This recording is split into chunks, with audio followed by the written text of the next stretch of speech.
Hello friends, स्वागत है आप सभी का आपके अपने YouTube channel trendy trends GK पर। आशा करता हूं कि आप सभी बहुत ही अच्छे होंगे। इस वीडियो में आपका बहुत बहुत स्वागत है। इस वीडियो में मैं आपको टॉप 30 प्रश्न बताने वाला हूं जो आने वाले एग्ज़ाम में बहुत ही महत्वपूर्ण होने वाले हैं।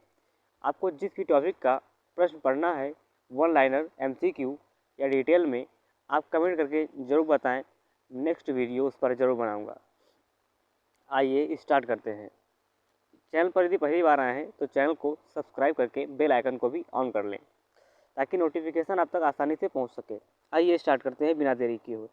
इनमें से कौन सा एंजाइम लार में पाया जाता है?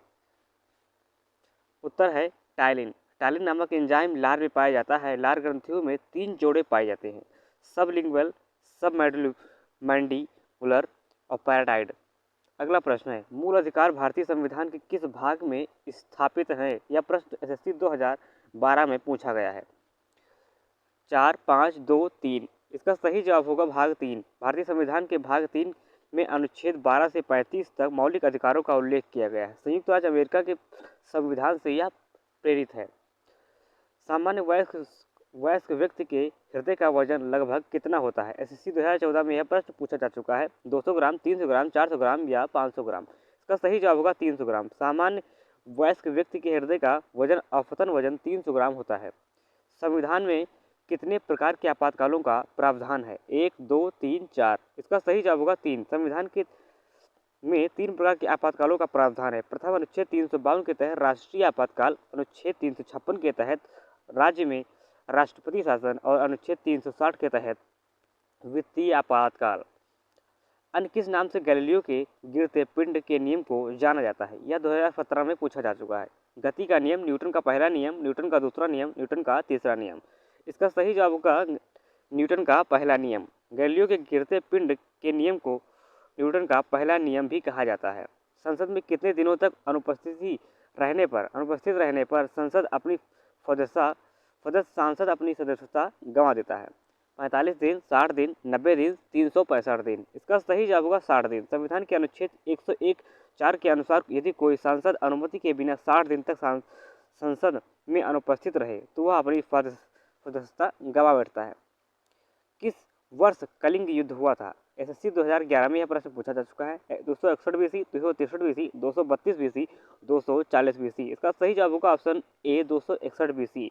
कलिंग युद्ध 261 BC में हुआ था। वह पुर्तगाली गवर्नर जिसने भारत में पुर्तगाली सत्ता की नींव रखी? यह प्रश्न SSC CPO 2012 में पूछा गया है। Almeida, Albuquerque, Francis Drake, Vasco da Gama. इसका सही जवाब होगा ऑप्शन बी, अल्बुकर्क। भारत में पुर्तगाली शक्ति का वास्तविक संस्थापक अल्बुकर्क था। 1509 से 1515 तक इसमें था। इसने 1510 ईस्वी में गोवा जीता। 1511 में मलक्का पर नियंत्रण किया तथा फारस की खाड़ी पर अधिकार कर लिया। पानी के जमने पर उसके घनत्व पर क्या प्रभाव पड़ता है? बढ़ जाता है, घट जाता है, नियत रहता है या शून्य रहता है? यह प्रश्न 2015 में पूछा गया है। अगला प्रश्न, इसका उत्तर है घट जाता है। पानी को जब ठंडा किया जाता है तो 4 डिग्री सेल्सियस तक तापमान पहुंचने पर इसका आयतन घटता है और इस तापमान पर जल अपने घनत्व के अधिकतम मान पर होता है। लेकिन जब जल का तापमान 4 डिग्री सेल्सियस के नीचे की ओर जाता है तो इसका आयतन बढ़ता है और घनत्व घटता है। अतः एक निश्चित द्रव्यमान के जल को बर्फ में बदलने पर आयतन के बढ़ जाने से घनत्व कम हो जाता है। इनमें से कौन सा उत्सर्जक उत्पाद के रूप में यूरिक एसिड का उत्सर्जन करता है? 2013 में यह प्रश्न पूछा गया है। अमीबा, तितलिया, गौरैया, ऊंट। इसका सही जवाब होगा ऑप्शन सी, गौरैया। सभी सरीसृप वर्ग एवं पक्षी वर्ग का मुख्य उत्सर्जक उत्पाद यूरिक एसिड होता है, जबकि स्तनधारियों का मुख्य उत्सर्जक पदार्थ यूरिया होता है। राज्यसभा के सदस्य के लिए न्यूनतम आयु कितनी होनी चाहिए? 25, 21, 30, 35। इसका सही जवाब होगा ऑप्शन सी, 30 वर्ष। भारतीय संविधान के अनुच्छेद 84B के तहत राज्यसभा की सदस्यता के लिए न्यूनतम आयु 30 वर्ष एवं लोकसभा की सदस्यता के लिए न्यूनतम आयु 25 वर्ष होनी चाहिए। न्यूनतम पारगम्य शक्ति किरण कौन सी है? Beta, gamma, x, alpha. इसका सही जवाब होगा ऑप्शन डी, अल्फा किरण। अल्फा विकिरण जो होता है, अल्फा किरण न्यूनतम पारगम्य शक्ति किरण होती है। अल्फा किरण एक पेपर की पतली शीट द्वारा भी रोकी जा सकती है। गामा किरण की भेदन क्षमता सबसे अधिक होती है। भेदन क्षमता के आधार पर किरणों का सही क्रम अल्फा किरण, बीटा, एक्सरे, गामा। भारतीय संविधान लागू कब हुआ? 26 जनवरी 1950, 26 जनवरी 1952, 15 अगस्त 1948, 26 नवंबर 1949। इसका सही जवाब होगा 26 जनवरी 1950। संविधान सभा के तृतीय वाचन की समाप्ति 26 नवंबर 1950 को हुई थी। अंतिम रूप से 26 नवंबर 1949 को हुई थी। अंतिम रूप से संविधान 26 जनवरी 1950 को ही पूर्णतः लागू हुआ तथा इस तिथि को ही उसके प्रारंभ होने की तारीख कहा जाता है। किस वर्ष हाउस ऑफ द पीपुल को लोकसभा का नाम दिया गया? 1954, 1964, 1974, 1984। इसका सही जवाब होगा 1954। 14 मई 1954 को हाउस ऑफ द पीपुल के लिए लोकसभा नाम अपनाया गया। बुद्ध ने अपना पहला उपदेश इसमें से किस स्थान पर दिया? गया, सारनाथ, पाटलिपुत्र, वैशाली। इसका सही जवाब होगा ऑप्शन बी, सारनाथ। बुद्ध ने अपना प्रथम प्रवचन सारनाथ में दिया, जिसे बौद्ध ग्रंथों में धर्म चक्र प्रवर्तन कहा गया है। बुद्ध ने अपना पहला उपदेश जो है पाली भाषा में दिया था। अशोक ने इसमें से किससे प्रभावित होकर बौद्ध धर्म अपनाया? विष्णुगुप्त, उपगुप्त, ब्रह्मगुप्त और बृहदत्त। इसका सही जवाब होगा उपगुप्त। अशोक ने उपगुप्त से प्रभावित होकर बौद्ध धर्म अपनाया था।